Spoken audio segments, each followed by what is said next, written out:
All right, let's dive straight into this explainer and begin your ultimate open-world exam quest. Welcome to the simulation. Today, we are mastering the Cambridge AS and A-Level Mathematics 9709 syllabus, and we're specifically targeting a notorious dungeon boss, the binomial expansion of a plus b to the power of n, specifically for a positive integer n.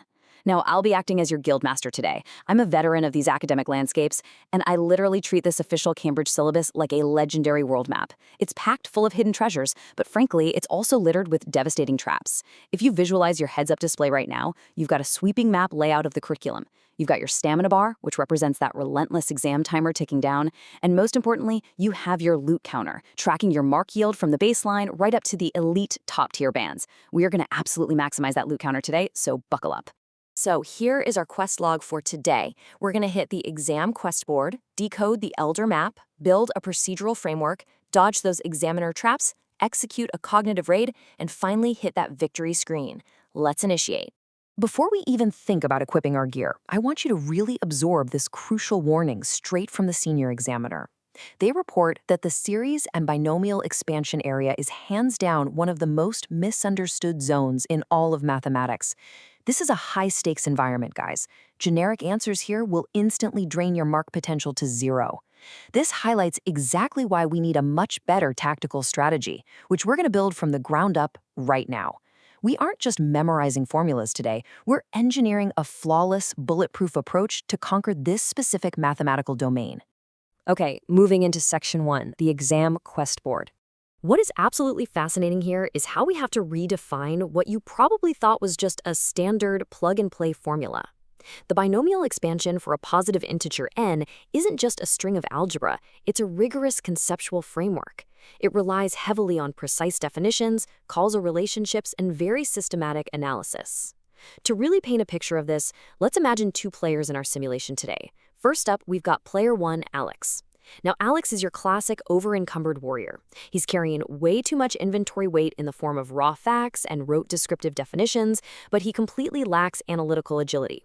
He knows the formula by heart, but he literally cannot wield it when the context changes. Then on the flip side, we have player 2, Sam. Sam's a high-speed rogue. He dashes through areas way too quickly, trying to speed-run the exam, but by doing that, he skips mandatory puzzle requirements and completely misses the command word constraints.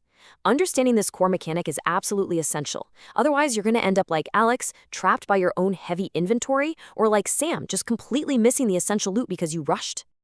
Let's move right into section 2, decoding the Elder map.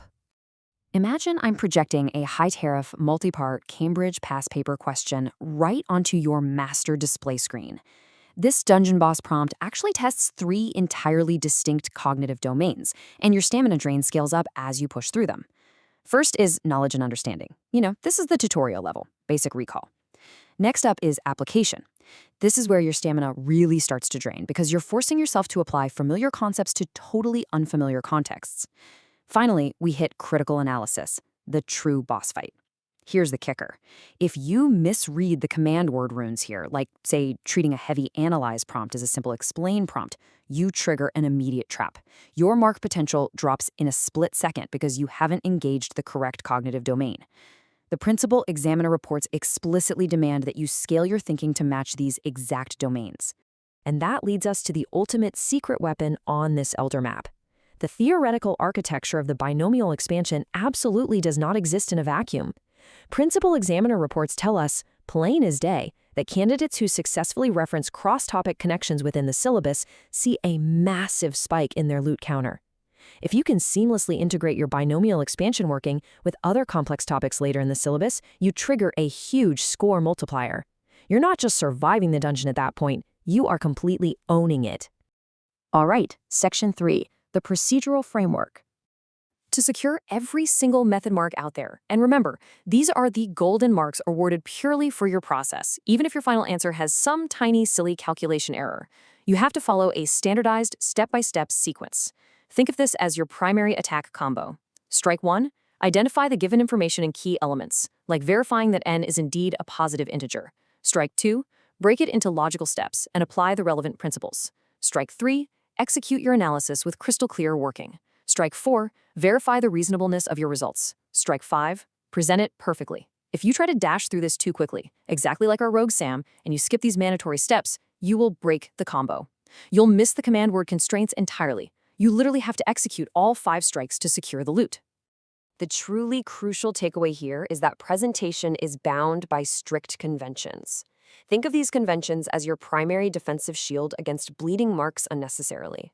The examiners are scanning your scroll specifically for proper headings, the absolute correct mathematical terminology, the appropriate formatting of your expanded terms, and super clear annotations of your logic. If your procedural framework is messy or rushed, your shield drops, and you take massive damage to your final score, even if your final integer happens to be right. Section 4. Avoiding examiner traps. Stay sharp. We've extracted a threat assessment radar directly from the examiners, and here are the top 3 mistakes that will instantly drain your mark potential. Trap number 1, answers are far too vague. Examiners aren't looking for vibes. They want specific, razor-sharp details. Trap number 2, students forget to check their format and presentation, effectively dropping their defensive shields right in the middle of a fight. And trap number 3, answers are not specific to the context given. Let me tell you, vagueness is the most devastating trap of the bunch.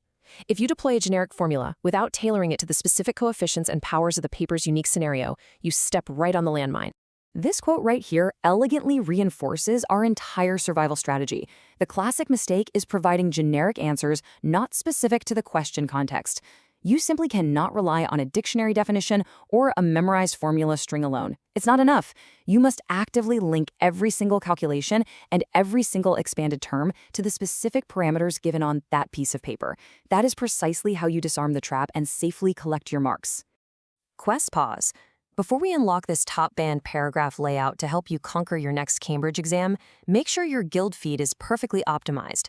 Take a second right now to subscribe to Ace the Exams at the handle @AceTheExams and enable all notifications so you never miss our weekly strategic map drops, whether you are traversing IGCSE O-levels or AS and A-level territory. All right, mana restored, let's jump back into the dungeon. Welcome to Section 5, the Cognitive Raid. Let's get tactical. Let's run a visual radar sweep here. Imagine we're at the tactical table, watching Alex and Sam debate the mechanical paths of their response structure. Alex, our over-encumbered warrior, wants to overload the framework with dictionary definition scrolls. He's writing out the massive generic formula without plugging in the specific A and B values. Sam, on the other hand, is fighting to pivot immediately into an analytical pathway because his stamina meter is running dangerously low. He just wants to skip writing the initial expansion and guess the coefficient. Well, they're both flawed. One side gives you generic statements, missing context, and unverified logic. But the top-tier response? It questions assumptions, verifies format, and justifies mathematical decisions with clear, undeniable evidence. You have to strike the perfect balance between the two. To actually achieve that top-tier response, the highest-scoring candidates are constantly running these evaluative mechanics in the background. When applying the binomial expansion, question your assumptions. Did you assume n was negative when the syllabus clearly limits the scenario to a positive integer? Identify limitations. What happens to the validity of the expansion if the values of a and b drastically change? Determine the effects on your conclusions. By adopting these mechanics, you seamlessly navigate past roadblocks and ensure your final mathematical proofs are completely unshakable. So let's step in and hand Alex and Sam a tactical structural blueprint.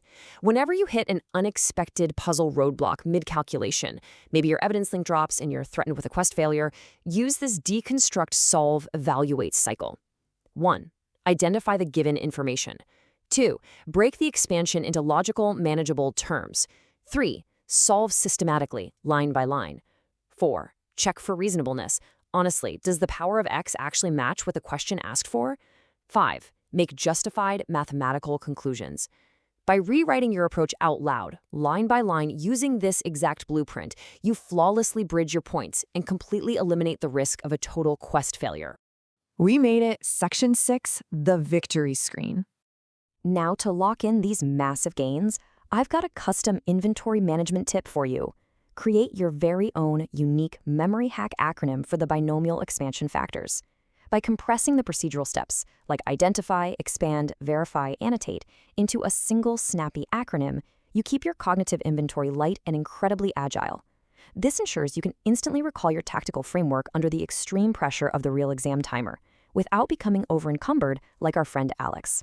Distilling this entire simulation down, whether you are tackling mathematics or honestly any other subject, you must always adhere to these 3 universal rules whenever you are traversing AS and A-level territory. Rule 1. The pre-quest question scan. You must decode the command words in the assessment objectives before you write a single digit. Rule 2. The stamina pacing matrix. Allocate your exam time strictly based on the mark tariff so you don't burn out halfway through. And Rule 3. The post-quest review checklist. Always run your final answers through a formatting and context-checking shield to prevent bleeding those easy marks. Master these 3, and you literally master the game.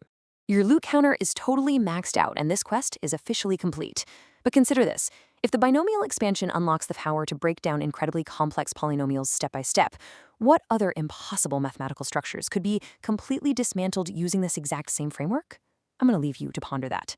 Now, listen up. Subscribe to AC Exams at the handle @ACExams. Click that notification bell for our weekly Level Up masterclasses, and drop a comment down below sharing exactly which Cambridge subject and level, whether it's IGCSE, O, AS, or A level, you are preparing to conquer next.